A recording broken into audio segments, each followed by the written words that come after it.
Mga relationship tips. Una, maglaan ng oras.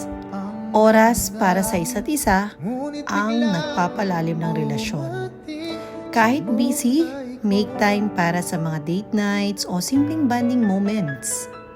Pangalawa, pahalagahan ang maliit na bagay. Huwag baliwalain ang mga simpleng effort, mga love notes, surprise visits at simpleng pangangamusta. Napakalaking bagay na niyan. Pangatlo, magbigay at tumanggap ng patawad. Lahat tayo nagkakamali, pero ang tunay na pagmamahal ay nasa pagbigay at pagtanggap ng patawad. Learn to forgive and move forward.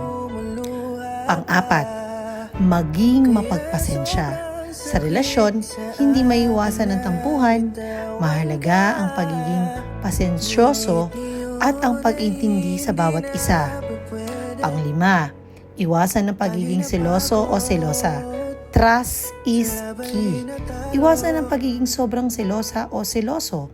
Magtiwala sa partner at sa foundation ng iyong relasyon. Pang-anim, magsaya at mag-enjoy.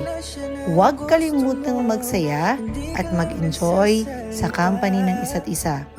Ang tawa at kasiyahan ang nagpapatibay sa pagsasama.